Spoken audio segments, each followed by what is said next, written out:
Shalom, bertemu lagi dengan saya di video channel Perjalanan Hidup. Seperti biasa, sebelum kita mulai merenungkan firman Tuhan, mari kita berdoa.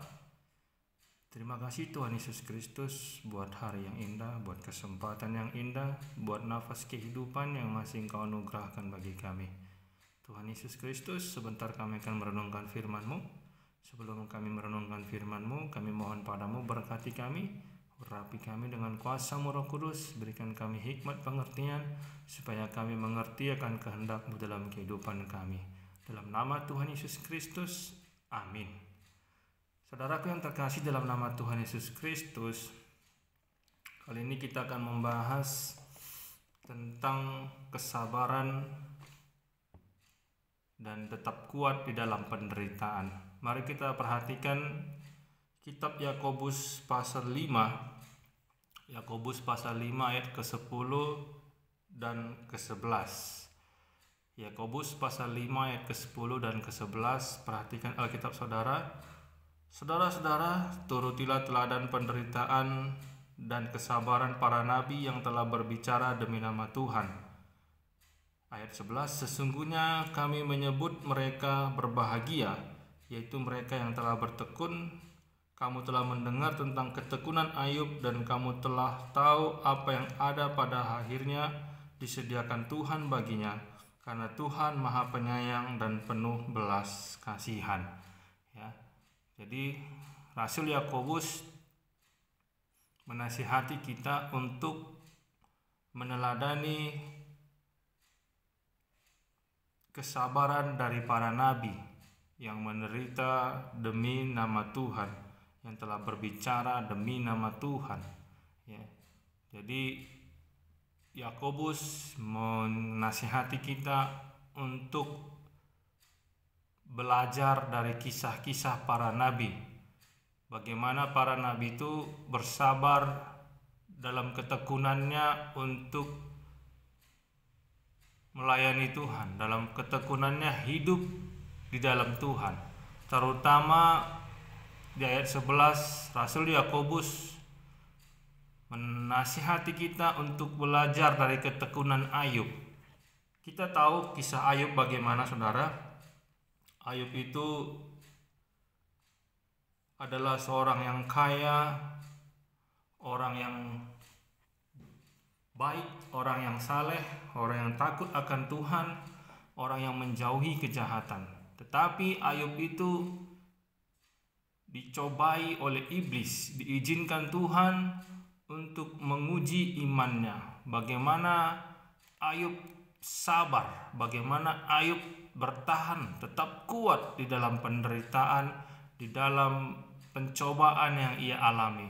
Jadi saudara yang terkasih dalam nama Tuhan Yesus Kristus, kitab Ayub itu terdiri dari 42 pasal. Dari pasal 1 sampai pasal 42. Jadi jelas ditulis bagaimana kehidupan Ayub di sana. Bagaimana Ayub yang kaya raya, Ayub yang penuh berkat Tuhan, Ayub yang baik, Ayub yang saleh, Ayub yang menjauhi kejahatan. Tetapi bagaimana iblis minta izin sama Tuhan untuk mencobai hidup Ayub. Ya, sampai akhirnya semuanya habis. Bahkan dia menderita penyakit yang sangat menjijikkan. Tapi akhirnya oleh karena kesabaran, keteguhan iman Ayub, dia memenangkan ujian itu. Nah, saudaraku terkasih dalam nama Tuhan Yesus Kristus, dari kisah Ayub ada 3 hal yang bisa kita pelajari, saudara. Ada 3 hal. Yang pertama adalah bahwa hal buruk bisa terjadi kepada semua orang. Bisa juga terjadi sama orang yang benar, orang yang saleh. Tetapi dari kisah Ayub kita mempelajari bagaimana respon Ayub menghadapi penderitaan. Bagaimana sikap Ayub merespon penderitaan yang dia alami. Mari kita perhatikan Alkitab kita dari Ayub pasal 1, ya. Ayub pasal 1 mulai ayat 1, judulnya Kesalehan Ayub dicoba. Pertama, ada seorang laki-laki di tanah Uz bernama Ayub. Orang itu saleh dan jujur. Ia takut akan Allah dan menjauhi kejahatan. Nah, ini profil Ayub. Dia orang yang saleh, orang yang jujur, orang yang takut akan Allah dan menjauhi kejahatan.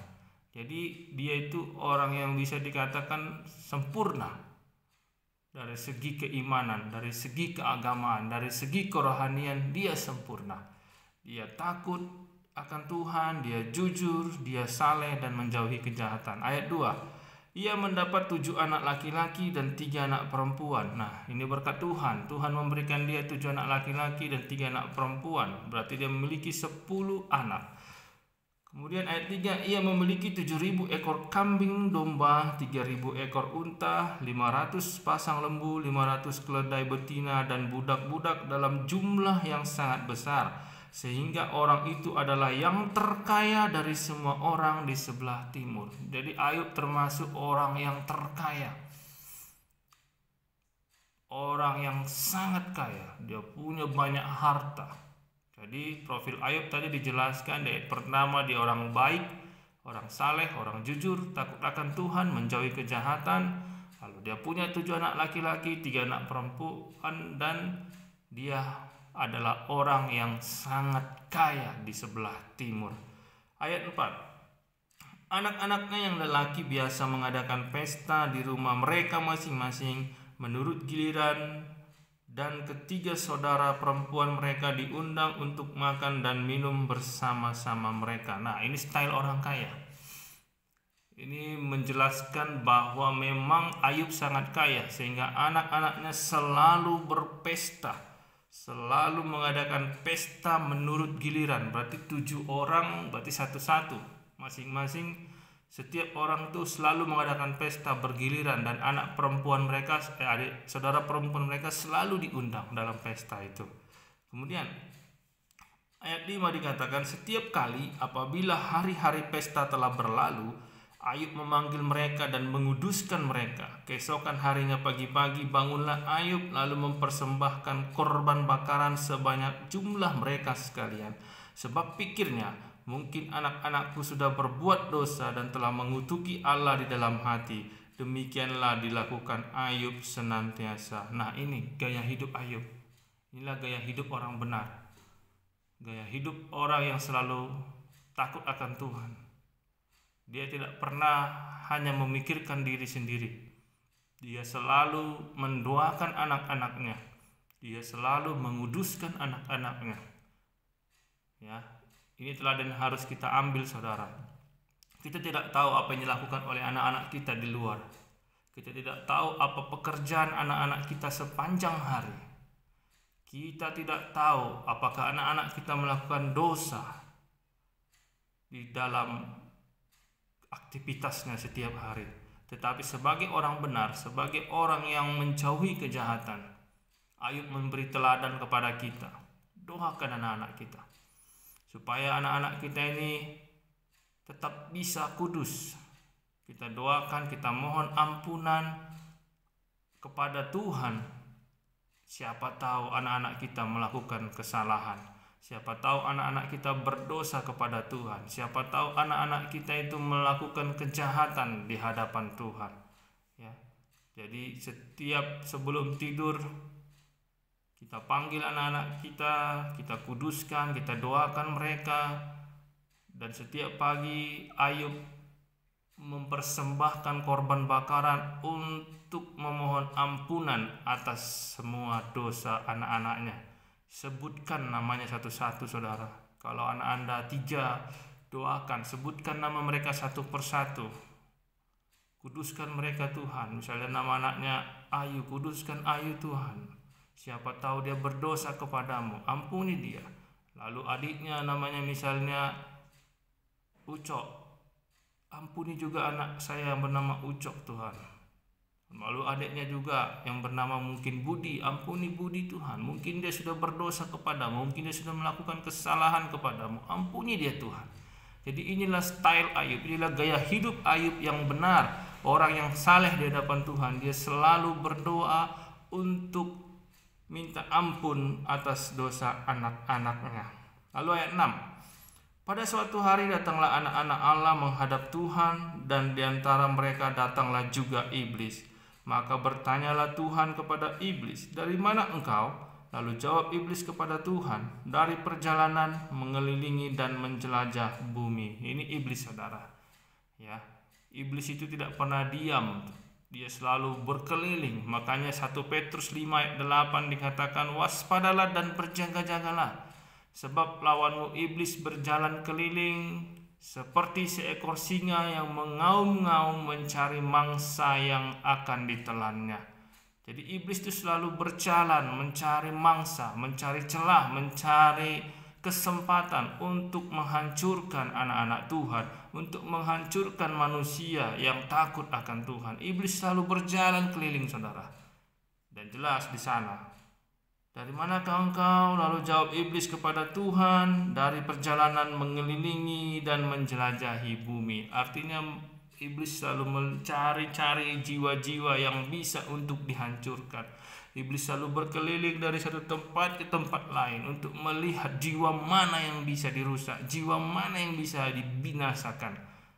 Jadi kita harus waspada, kita harus selalu berhati-hati, saudara, supaya kita tidak menjadi makanan iblis.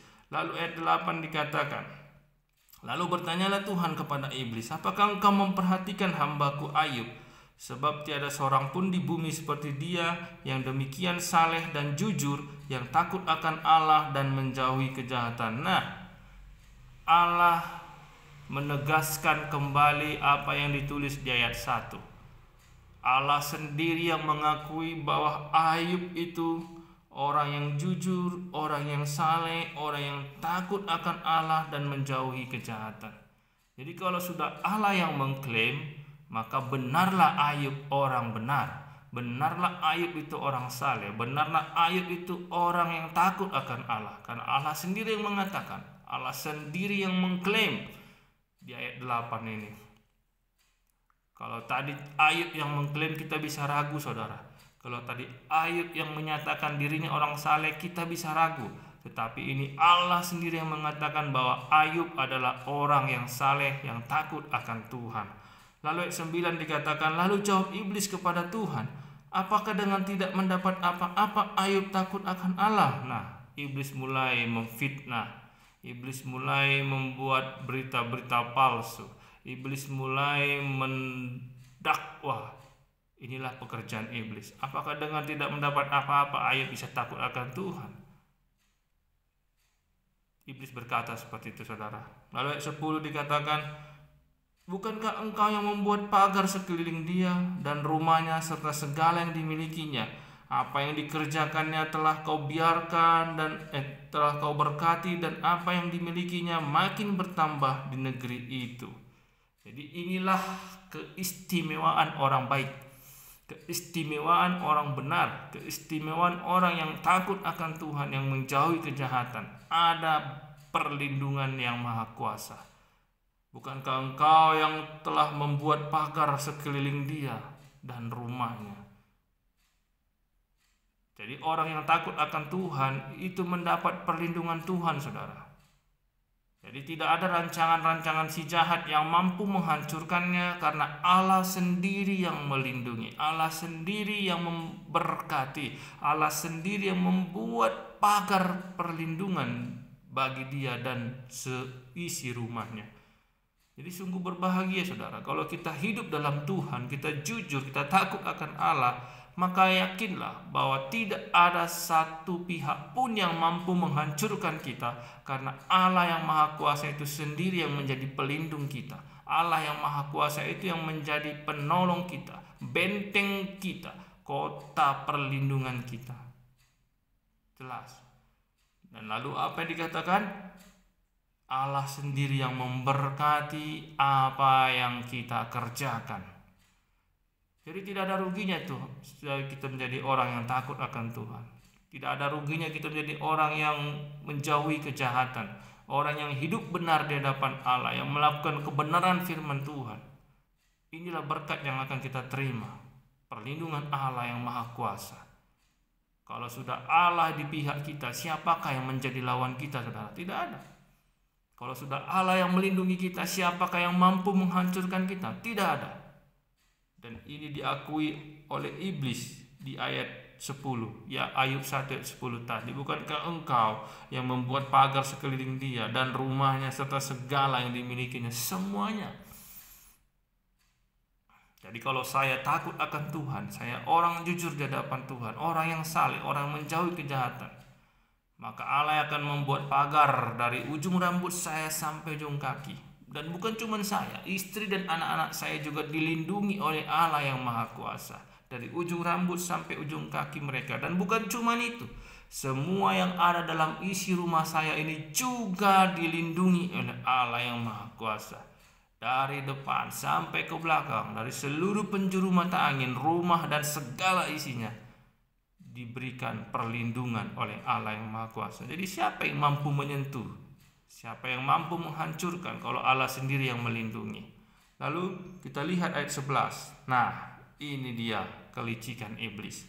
Tetapi ulurkanlah tanganmu dan jamahlah segala yang dipunyainya, ia pasti mengutuki engkau di hadapanmu. Dia mulai mendakwa Ayub, dia mulai memfitnah Ayub, dia mulai menuduhkan hal-hal negatif kepada Ayub. Ini yang sifat iblis. Iblis tidak pernah memberikan statement-statement positif.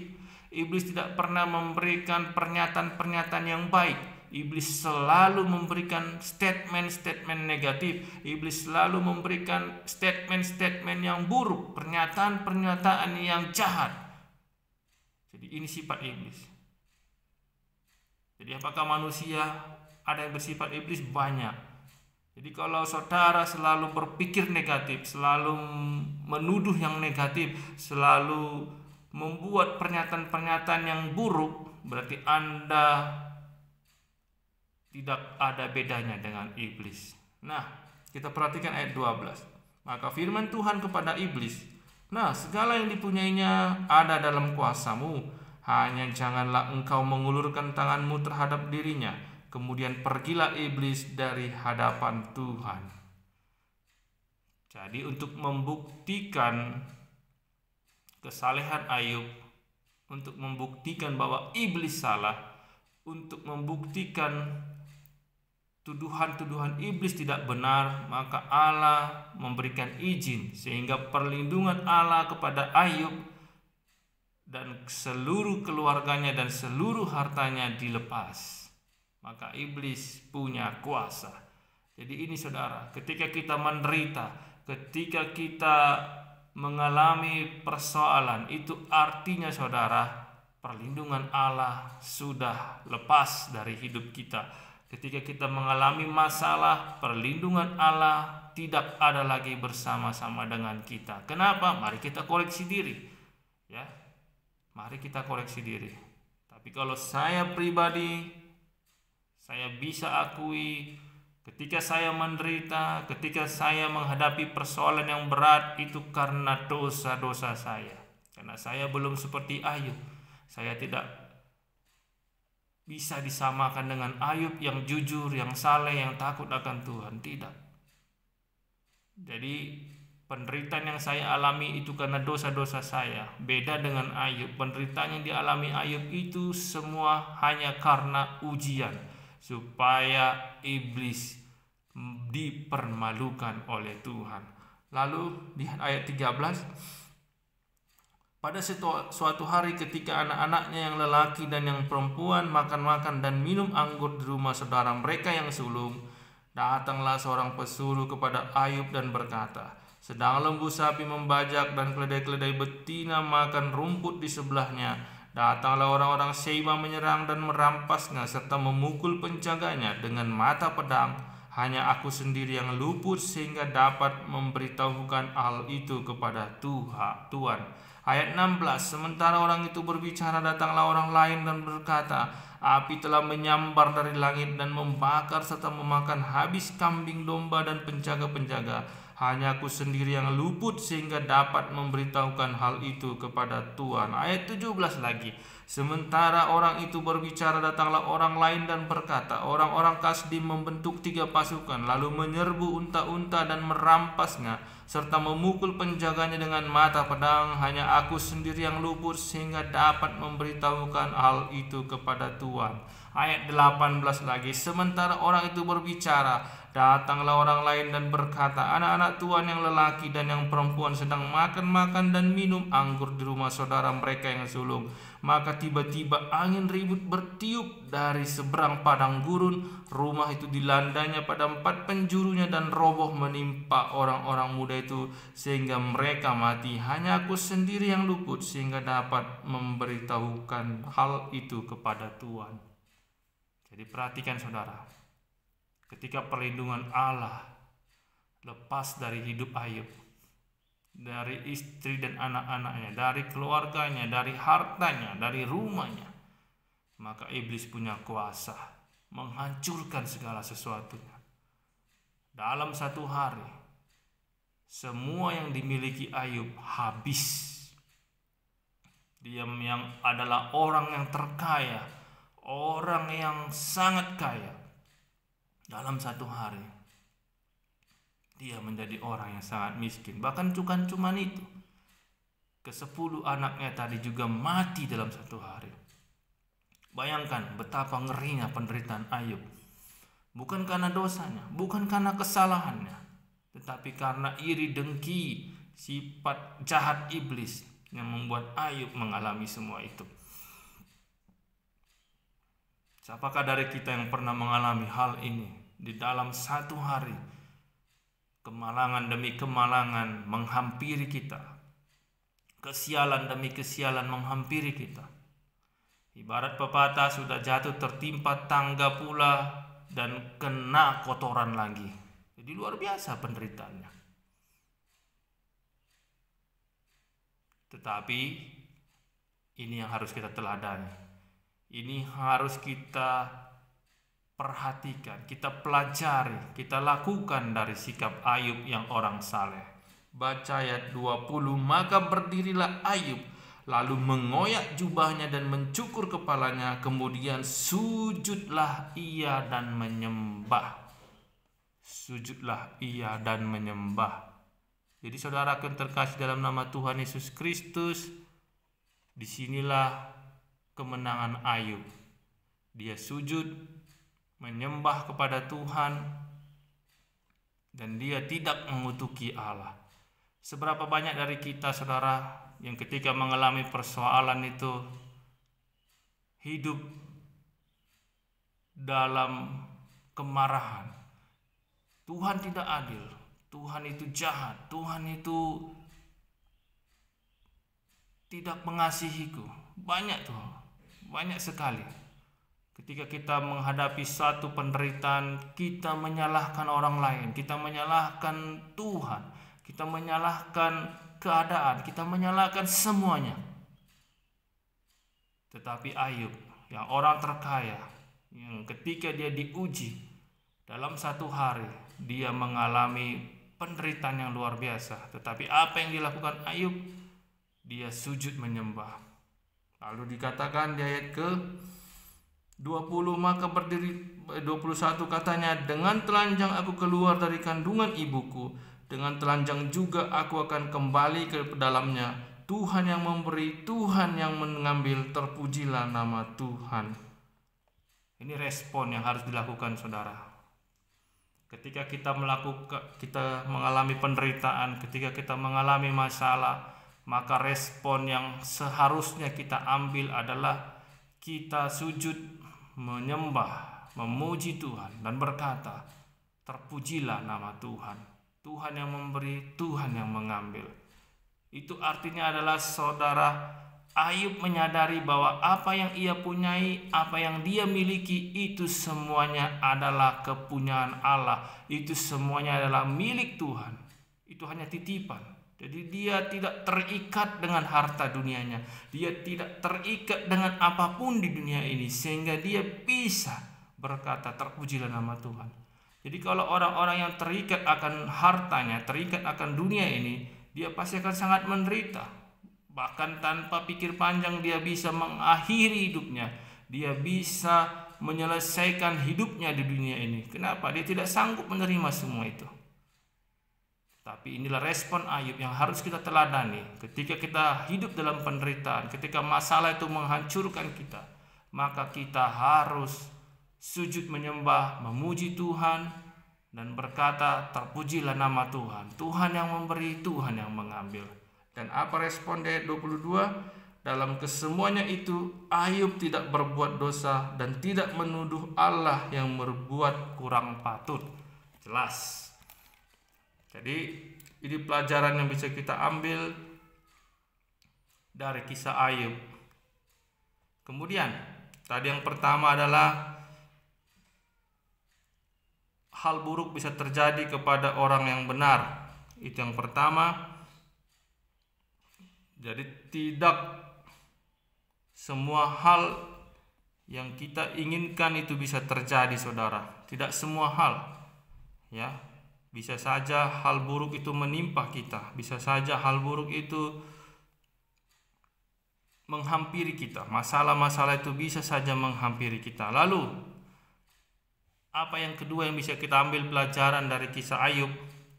Yaitu walau hidup dalam penderitaan, jangan pernah kehilangan harapan kepada Tuhan. Ini dia. Walaupun kita hidup menderita, jangan pernah kehilangan harapan kepada Tuhan. Mari lihat Ayub 13 ayat 15. Lihatlah, ia hendak membunuh aku. Tak ada harapan bagiku, namun aku hendak membela perilakuku di hadapannya.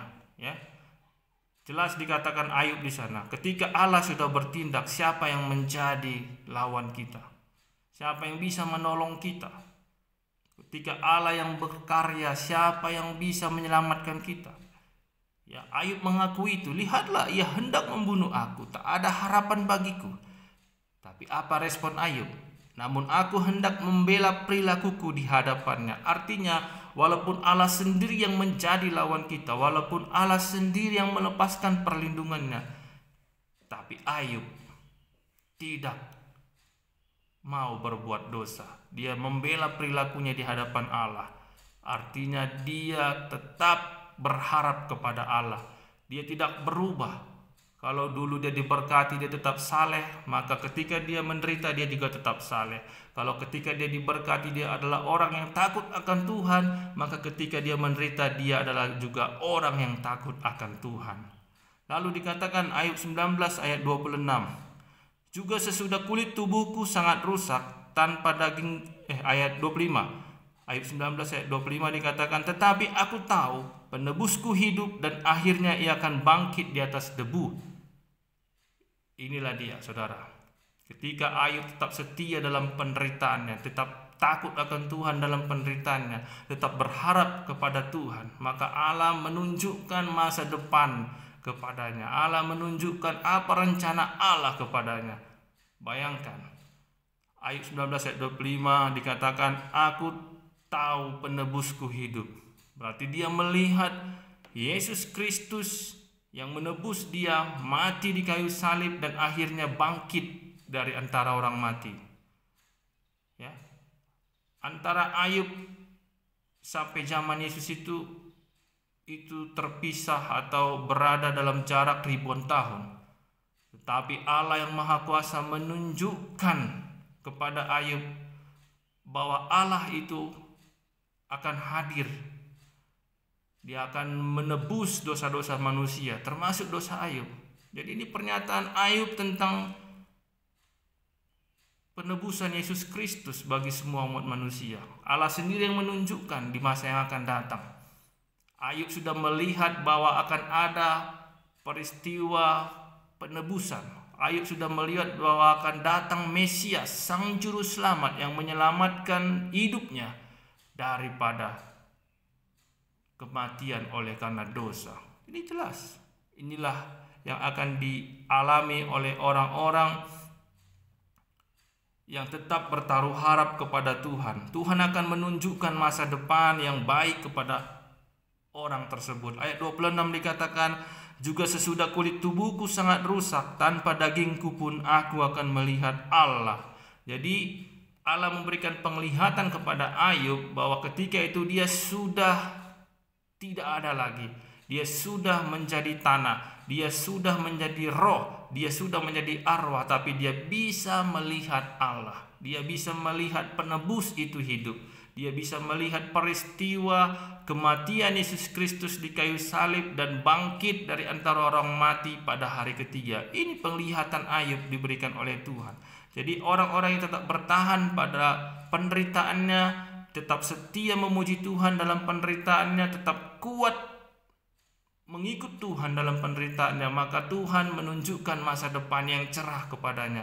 Bagaimana kehidupan dia masa yang akan datang. Ini adalah hal yang sangat-sangat kita harapkan. Inilah pengharapan orang-orang percaya. Jadi jangan pernah kehilangan harapan kepada Tuhan ketika kita dalam masalah. Lalu kata Daud dalam Mazmur 42 ayat 12, "Mengapa engkau tertekan, hai jiwaku, dan mengapa engkau gelisah di dalam diriku? Berharaplah kepada Allah, sebab aku bersyukur lagi kepadanya, penolongku dan Allahku." Nah ini, berharaplah kepada Allah. Jangan pernah lepas harapan. Walaupun Ayub tadi berkata, ia hendak membunuhku, ia hendak menghancurkanku, tapi Ayub tetap berharap kepada Allah. Demikian juga Daud ketika dia hendak dibunuh oleh Raja Saul, dia dikejar-kejar oleh Raja Saul, tetapi dia berkata, "Jangan takut jiwaku, jangan tertekan jiwaku. Berharaplah kepada Allah, karena Dia adalah penolongku, Dialah Allahku, Dialah penyelamatku." Jadi ini respon yang kita bisa ambil. Ya, dari kisah Ayub kita belajar. Walaupun kita hidup dalam penderitaan, jangan pernah kehilangan harapan kepada Tuhan. Jangan pernah kehilangan harapan kepada Allah. Tetaplah kuat, tetaplah teguh dengan imanmu kepada Allah. Berharaplah hanya padanya. Pertolongan kita hanya dari Tuhan. Pertolongan kita tidak ada dari manusia. Ketika kita berharap pada manusia, yang ada kekecewaan, saudara. Ketika kita berharap pada manusia, yang ada adalah putus asa, karena manusia pasti akan meninggalkan kita. Semua yang ada di dunia ini tidak akan pernah bisa abadi bersama kita. Hanya satu pribadi yang mau mendekati kita, hanya satu pribadi yang selalu setia kepada kita, yaitu Tuhan Yesus Kristus. Saya sudah jelaskan itu di video sebelumnya. Bisa saudara perhatikan di video dengan judul "Berbahagia dalam Duka Cita." Itu nanti saya akan tampilkan di kolom deskripsi. Kemudian pelajaran ketiga yang kita ambil dari kisah Ayub adalah setelah pertobatan dan pengampunan akan datang berkat. Ya, kenapa ada pertobatan dan pengampunan? Karena di kisah Ayub itu, karena tuduhan-tuduhan ketiga orang sahabatnya, bahkan istrinya sendiri mengatakan, "Kutukilah Allahmu dan matilah," maka Ayub hampir saja menghina Tuhan, hampir saja menghujat Tuhan. Makanya dia bertobat, dia mengampuni orang-orang yang menyakiti dia. Ya, sama seperti tadi saya katakan, jangan berharap pada manusia. Demikian juga Ayub, ketika ketiga sahabatnya datang mengunjungi dia, bukannya dukungan yang dia dapat, bukannya bantuan yang dia dapat, tapi apa? Saudara bisa baca dalam kitab Ayub, di sana ketiga sahabatnya menuduh Ayub berdosa, menuduh Ayub melakukan dosa, sehingga Ayub harus bertobat, dan segala macam tuduhan yang sangat menyakitkan hati Ayub. Jadi wajar dia marah kepada ketiga sahabatnya. Karena apa?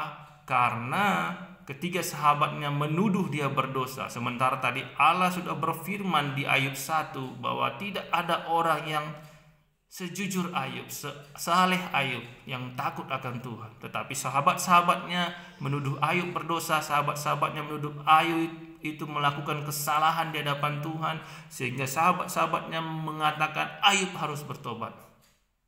Itu. Jadi ayat Ayub 42 dikatakan ayat 2 sana, "Aku tahu bahwa engkau sanggup melakukan segala sesuatu dan tidak ada rancanganmu yang gagal." Ini jelas. Ini iman.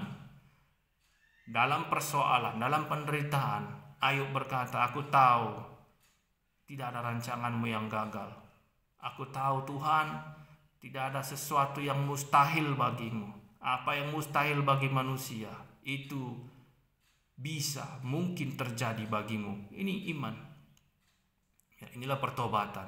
Setelah dia mungkin sudah melakukan hal yang buruk atau hampir melakukan hal yang buruk karena tudingan-tudingan sahabat-sahabatnya, bahkan tudingan istrinya sendiri yang mengatakan kutukilah Allahmu. Ya, secara mental Ayub pasti akan terganggu dan mungkin saja dia hampir berdosa. Tapi dengan pertobatannya dia berkata, aku tahu bahwa engkau sanggup melakukan segala sesuatu dan tidak ada rencanamu yang gagal.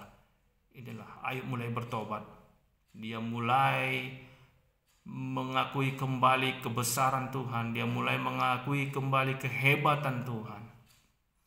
Dan perhatikan Ayub 42 ayat 5 dikatakan, hanya dari kata orang saja aku mendengar tentang engkau, tetapi sekarang mataku sendiri memandang engkau. Nah, ini ada peristiwa yang dia alami tadi, di mana dia melihat Yesus Kristus menebus dosa-dosa manusia. Dia melihat Allah itu dalam wujud arwahnya, dalam wujud rohnya, tanpa daging.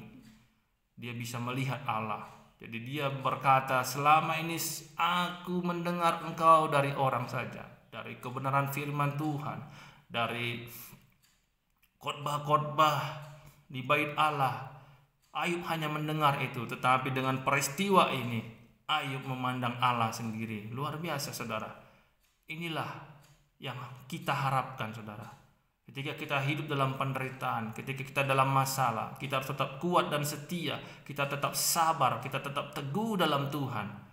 Maka Tuhan akan memperlihatkan dirinya kepada kita. Kita tidak lagi mendengar Tuhan dari firman khotbah-khotbah di gereja. Kita tidak lagi mendengar Tuhan dari ayat-ayat yang dibacakan oleh orang-orang. Kita tidak lagi hanya tahu Tuhan, hanya mengenal Tuhan dari apa kata orang, tetapi kita sendiri mengalami, kita memiliki pengalaman pribadi bersama Allah, dan inilah yang menjadikan kita berbeda dengan orang lain. Ketika kita punya pengalaman pribadi memenangkan perkara-perkara bersama Allah, itulah kelebihan kita, itulah harta kita yang paling berharga. Kita bisa melihat Allah dalam kehidupan kita ini. Jadi luar biasa. Dan ayat terakhir, Ayub 40 ayat 10. Lalu Tuhan memulihkan keadaan Ayub setelah ia meminta doa untuk sahabat-sahabatnya, dan Tuhan memberikan kepada Ayub 2 kali lipat dari segala kepunyaannya dahulu. Nah, setelah Ayub bertobat, dia mengampuni sahabat-sahabatnya. Jadi ini juga yang harus kita pelajari, harus kita teladani, saudara, untuk mengalami pemulihan dari Tuhan, untuk mengalami keselamatan dari Tuhan. Kita harus bertobat dan mengampuni orang-orang yang menyakiti kita. Jangan simpan lagi akar kepahitan, saudara. Jangan simpan lagi kejahatan orang-orang di hati kita, tetapi lepaskan pengampunan, berikan pengampunan. Aku memaafkan engkau yang telah menyakitiku, aku memaafkan sahabatku yang telah menuduhku, aku memaafkan tetanggaku yang telah menghancurkan, aku memaafkan teman-temanku yang telah menjahatiku. Lepaskan pengampunan, saudara, seperti Ayub. Lalu Tuhan memulihkan keadaan Ayub setelah ia, ya, perhatikan itu, setelah ia meminta doa untuk sahabat-sahabatnya. Jadi dia meminta doa, ampuni sahabatku Tuhan, ampuni keluargaku, ampuni tetanggaku, ampuni teman-temanku, ampuni orang-orang yang menjahatiku, ampuni Tuhan. Maka pemulihan terjadi. Ya. Kalau tidak bisa mengampuni, maka jangan harapkan ada pemulihan. Kalau kita tidak bisa mengampuni, maka jangan harapkan ada berkat, jangan harapkan ada sukacita, jangan harapkan ada kebahagiaan. Jadi ini kuncinya, bertobat dan mengampuni. Jadi demikian, saudara, firman Tuhan yang bisa saya sampaikan pada saat ini. Kiranya Tuhan memeteraikan firman itu dalam hati kita, dan kita bisa melakukannya dalam kehidupan kita, supaya kita juga bisa seperti Ayub memenangkan ujian, memenangkan pencobaan, memenangkan permasalahan berat yang terjadi dalam kehidupan kita. Terpujilah nama Tuhan Yesus Kristus. Amin. Kita berdoa. Terima kasih Tuhan Yesus Kristus buat firman-Mu pada saat ini Bapa. Meterangkan firman-Mu bagi kami. Engkau mengajari kami Tuhan apa yang bisa kami pelajari dari kisah Ayub. Luar biasa Engkau Bapa. Engkau memberikan peneguhan bagi kami.